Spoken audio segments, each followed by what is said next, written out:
ناظرین، سورج جب تھک ہار کے اپنی آنکھیں بند کرتا ہے تو روشنی لے جاتا ہے، اور اسی لمحے چاند بیدار ہو جاتا ہے. لیکن چاند میں ہمیں تاریکی نظر آتی ہے.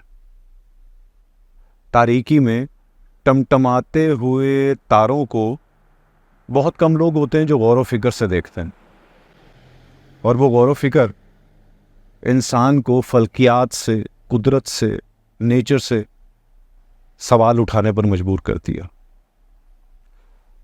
دنیا میں ہم ہمیشہ کسی نہ کسی معجزے کے انتظار میں رہتے ہیں کہ ہم کوئی معجزہ دیکھیں تو تب اللہ پہ یقین کریں.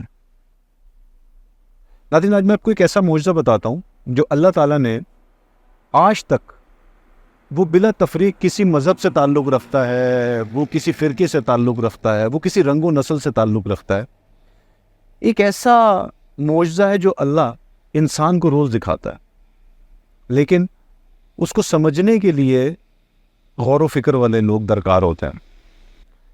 اب آپ حیران ہوں گے کہ وہ ایسا کون سا معجزہ ہے جو صرف مسلمانوں کے لیے نہیں، دنیا کے ہر انسان کے لیے روزانہ ہوتا ہے.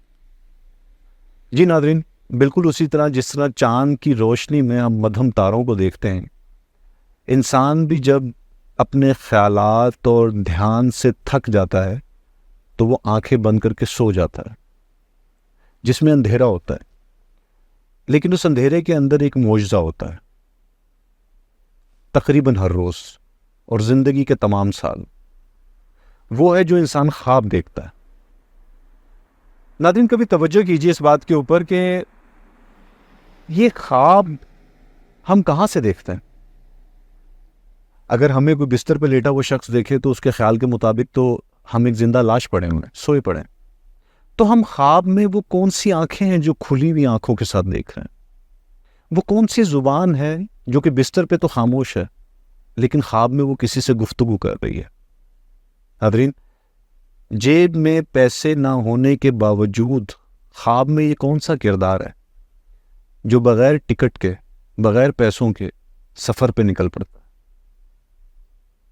اور وہ مختلف باغات سے گزرتا ہوا کبھی کچھ چکھتا ہے، کبھی کسی اجنبی کو ملتا ہے، کبھی کسی اپنے کو ملتا ہے، اور جب اٹھتا ہے، جب بیدار ہوتا ہے تو وہ خواب اسے ریکال بھی ہوتا ہے. کبھی غور کیجئے اس بات کے اوپر کہ وہ شخص کون ہے جو بغیر سبب کے ایک سفر کے اوپر نکلتا ہے. لیکن وہ کب نکلتا ہے؟ وہ تب نکلتا ہے جب ہمارا خیال خالی ہو جاتا ہے، جب ہم دنیاوی اضطرابی کیفیات، غم و خوشی، دین و دنیا، ان تمام چیزوں سے بالکل آزاد ہو جاتا ہے. اور جب ہم نیند کی آغوش میں جاتے ہیں تو تب ہم خود میں سمٹ جاتے ہیں، اور ہمارے سمٹنے کے بعد ایک ہمارے اندر کے وجود سے ایک ایسا کردار نکلتا ہے جو بغیر سبب کے اس سفر پہ نکلتا ہے. اگر ہم اپنی زندگی کے اندر اپنے دھیان اور اپنی اضطرابی کیفیت کو ختم کر کے خود میں سمیٹ لیں تو یہ کیفیت ہماری زندگی میں بھی سوئے بغیر حاصل کی جا سکتی ہے. غور و فکر انسان کے لیے ہے، اور قرآن مجید نے جو بار بار ارشاد فرمایا کہ نشانیاں عقل والوں کے لیے، اور عقل والے وہ ہیں جو غور و فکر کرتے ہیں.